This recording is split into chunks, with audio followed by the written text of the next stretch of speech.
going to explain to you how to prune tomato plants, which is a complicated topic on which neither of us are experts, luckily, so we're not going to give you any information that is, complex or hard to understand. We're just going to tell you the foundation. And then you, if you're an expert, you can tell us what you know in the comments.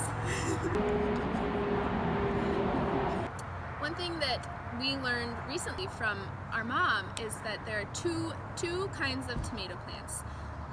What are they, Anna? They are determinate and indeterminate. Yeah, determinate plants grow to a certain size. They're predetermined in size, and they're smaller, like 3 or 4 feet, and they have a certain lifespan. If you want tomatoes at a specific time, you know that a determinate plant will produce tomatoes around that time, and then they'll be done. And an indeterminate plant is one. Tell me about an indeterminate plant. No way. They can grow unlimited, an indeterminate amount. So they'll keep growing, and yeah, let's get started. Today we're going to use this sharp knife for pruning. I cannot find my scissors or my shears. This works just fine. I do not recommend using a sharp knife for a lot of. I actually got. Have you heard of avocado hand? Yes. Heard of that? I got one of those one time. You can see where I stabbed my hand. Oh my gosh! I know. That looks terrible. Yep. That's wow. But luckily we're working with tomatoes today and not avocados, so hopefully there's and also we have this blunt edge. This is a tomato plant. This is called an heirloom black crim.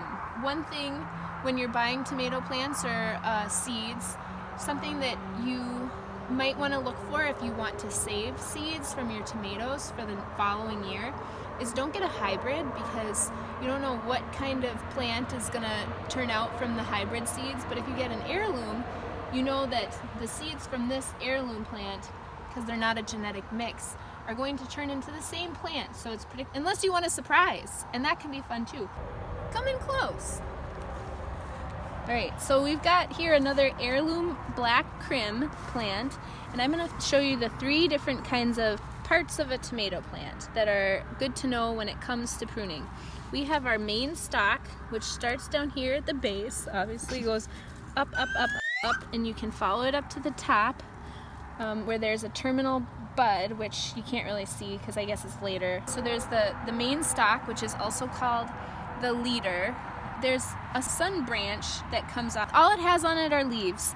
These are important because the leaves will absorb energy from the sun and give it to the plant. In general, as far as basics go, you don't cut these unless they're toward the bottom of the plant, because you don't want your branches to be touching the ground. I'm going to cut this one off because it's touching the ground. It's got some crusties on it, and that means it's picking up some of the microbes or fungus, and I don't want it to spread this to the rest of the plant. So I'm going to hack that off. Another kind of branch is a sucker, and those are ones that you want to cut off. You want to cut off the suckers because they will actually grow other little tomatoes and flowers, and they steal energy from the main plant. So if you don't cut the suckers, you'll grow more tomatoes, and they'll be smaller, generally smaller, more tomatoes. But if you want to guarantee some good, bigger tomatoes, you cut off the suckers because they steal energy from the plant. Come in close and I'll show you a sucker. I'm gonna follow the main stem up here. Sunleaf, sunleaf, sunleaf, sunleaf, sunleaf, sunleaf, and then the suckers are coming off of the main stem, between the main stem and a sunleaf. You can see this little thing right here. You see that? I used to call this a crotch between a sunleaf and the main stem, and then I want to pick it. So I'm going to take this. You can use your fingers if it's small, or a shears, scissors, or a knife if it's big, and you just snap it off. And there, now I've conserved energy for the plant. Then there's the branches that produce fruit. This one here obviously produces fruit. So we've got sun branch, fruit branch, sucker. Prune the suckers. Prune the sun branches that are touching the ground. Too close. Oh, yeah. Yep, you can see that one's by the ground. I don't want that. Touching the ground. I'm also going to cut off this. I'm going to cut this off because it's touching the ground. And this one too. Yep. There, look at that. And on this one, I'm going to cut this one off. Yep. And another thing that people will do, if you prune them up high enough on the indeterminate plants, because they're going to keep growing, so you're not depending on this middle area to produce fruit, you can plant other things next to them. You can plant in. All right, and now I'm going to introduce you to an indeterminate plant. Here we have, this is a pear tomato plant, and it is indeterminate. You can see that it's different from the determinate plant because look, it's going all over the place. And I have let some of the suckers grow into their own fruiting stalks. Just like with the determinate plant, we're going to start at the bottom here, and we're going to look for the sun branches. Here's one here, and this one's touching the ground, so I'm going to cut it off. This one, another sun stalk, also touching the ground, cutting it off. This one, sun stalk, touching the ground, I'm going to cut it off. And so is that one. This is sun stalk, touching the ground, I'm going to cut it off. There's plenty of other sun leaves out there that are going to put energy into the fruit and the plant, so I don't need these. And look how tall it is. Look at all these leaves. I don't need these. And as we talked about before, there's the main leader, there's the sun branches, there's the fruiting branches, and then there's the suckers. And we're going to follow the main leader stalk up here, up, and we're following it up, and we've got the main stalk goes this way, a sun branch goes this way, and look, what's this? This. Sucker?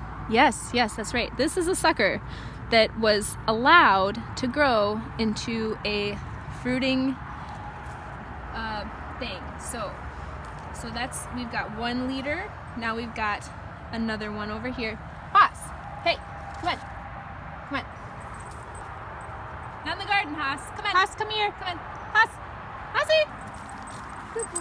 All right, so back to work here. This one over here, this has got these spots on it. I don't know what this is because, like I said, I'm not an expert, but this doesn't look good and I don't want it to spread. There's plenty of other sun stalks. I'm gonna cut this bad boy off.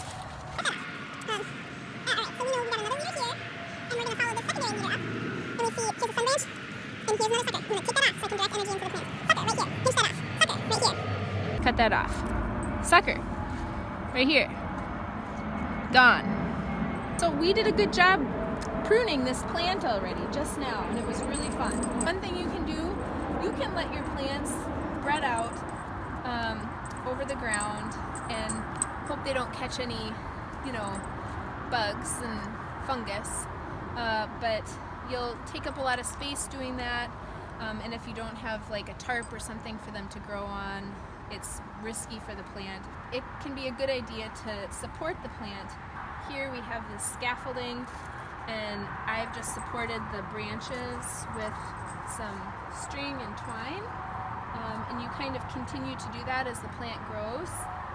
And another helpful tip that my mom taught me about tomato plants is they really like consistent moisture, so it's great to mulch your tomato plants if you can.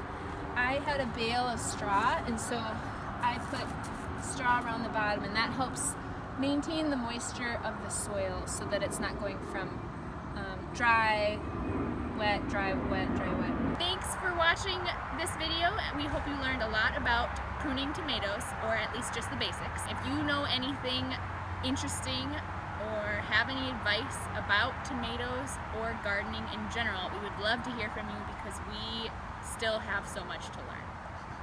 In the comments. And, what are we going to have our video about next week, Anna? We are going to talk about how to make seitan, or mock duck, with the Instant Pot. Do you use seitan to make mock duck, or do you make seitan? I think seitan and mock duck are the same thing. So you use... They're synonymous. Oh, sure. I'm I've pretty never sure. I've never done it before. I've only tasted the mock duck that Anna has made. It's very delicious. And so, yes, that'll be fun. You tried it? Yes, I did. Mine? Yeah, I think so. Or I've had mock duck before. Well, we'll test mine next week and Yes. see how it tastes. Yes. Is it an easy recipe? Yep. It's just finding the right ingredients and putting it all together into an Instant Pot. And voila! Do you have to use an Instant Pot to do the recipe? There are, well, with this specific recipe, yes. We can talk about that next week though. There are many different ways to make seitan. Great. We love options. All right, and thanks again for joining us. Please feel free to Give us a thumbs up. Give us a thumbs up. Do that. Subscribe, and we'll definitely see you next week. There's the.